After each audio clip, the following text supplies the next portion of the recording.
महाभारत का युद्ध समाप्त हो चुका था।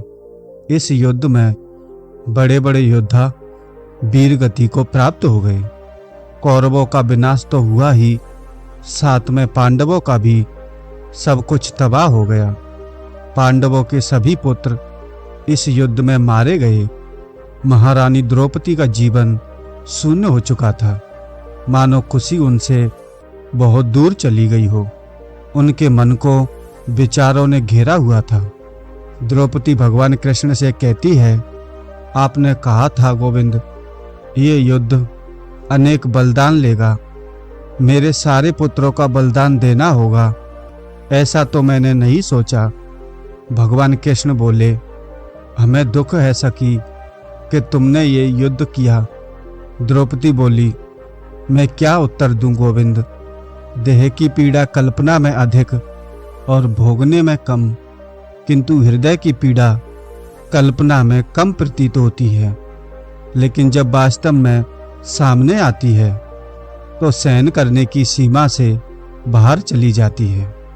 इस संसार में कोई सुखी नहीं दिखाई देता, जैसे जीवन ही साथ छोड़ देता है। मेरी संतान की मृत्यु के बाद मेरा एक एक अंग कट जाएगा। हे गोविंद, क्यों किया हमने ये युद्ध?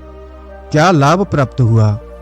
आपने अपने चमत्कार से मनुष्य के व्यवहार में परिवर्तन क्यों नहीं किया? सबको धर्म का मार्ग दिखाया होता। भगवान कृष्ण बोले, चमत्कार से मनुष्य की आत्मा में परिवर्तन नहीं होता है सखी। आत्मा परमात्मा का अंश है और उसकी स्वतंत्रता की कोई मर्यादा नहीं। धर्म के मार्ग पर चलना है या अधर्म के मार्ग पर चलना है, ये आत्मा निश्चित करती है और उसके निश्चय को कोई चमत्कार बदल नहीं सकता। विचित्रता यही है सखी, मनुष्य कर्म करने में स्वतंत्र है, परंतु वो बुद्धिपूर्वक विचार नहीं करता और ना धर्म का विचार करता है, ना अधर्म का विचार करता है। वास्तव में वह केवल अपने से अधिक शक्तिमान का, सत्ता स्थान पर बैठे व्यक्ति का अनुकरण करता है। पिता का अनुकरण पुत्र करता है, गुरु का अनुकरण शिष्य करता है और राजा का अनुकरण उसकी प्रजा करती है। यही कारण है जब राजाओं का अधर्म बढ़ता है तो उसकी प्रजा में भी अधर्म तीव्र गति से बढ़ता है। ये ऐसा ही समय था सखी, जब सुख संपत्ति सीमाओं की भयानक लालसा थी। राजाओं के मन में समस्याओं और त्याग के स्थान पर भोग और वासनाओं का महत्व अधिक था, और जब प्रजा अपने राजा को अधर्म करता देखती है तो स्वयं ही अधर्म के मार्ग पर निकल पड़ती है। विचार करो सखी, मगध, कुरु, पांचाल, विदर्भ जैसे बड़े बड़े राजाओं में कौन सा राजा था जो धर्म का अनुकरण कर रहा था, जो अपनी प्रजा के लिए धर्म का प्रमाण बन सकता था? एक भी नहीं। द्रौपदी बोली, किंतु इतना विध्वंस क्यों गोविंद? भगवान कृष्ण बोले, नहीं सखी, इसी बात का तो दुख है। जिस वृक्ष पर कड़वे फल लगते हो उसे उखाड़कर मधुर फल वाला वृक्ष लगाना पड़ता है। उसी वृक्ष को अधिक खाद पानी देने से या उसकी टहनियों को काट छाट करने से फल मधुर नहीं हो जाते।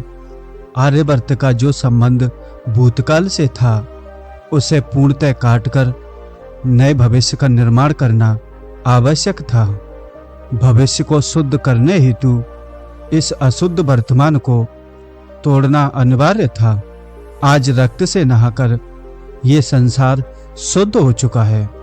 आर्यवर्त की प्रजा जिन अधर्मी राजाओं का अनुकरण करती थी, उन सभी राजाओं का नाश हो गया। द्रौपदी बोली, किंतु हमारा विध्वंस क्यों नहीं हुआ गोविंद? हम भी तो भूतकाल की धरोहर लेकर जी रहे हैं। भगवान कृष्ण बोले, तुम अग्नि से उत्पन्न हुई हो द्रौपदी, तेरे 5 पति मंत्र प्रसाद हैं। तुम में से कोई भी पुरातन रक्त की धरोहर लेकर नहीं जन्मा। ईश्वर ने तुम्हें दिव्य जन्म इसी कारण से दिया था कि तुम संसार की नई व्यवस्था निर्मित कर सको। भ्राता युधिष्ठिर संसार को न्याय और धर्म का लाभ अवश्य देंगे।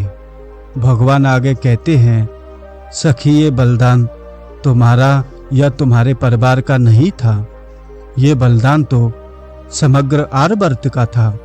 इसलिए अपने दुखों को छोड़ो और समग्र प्रजा के कल्याण का विचार करो, नई शुरुआत करो। सूर्य की पहली किरण को निकलते हुए देखो।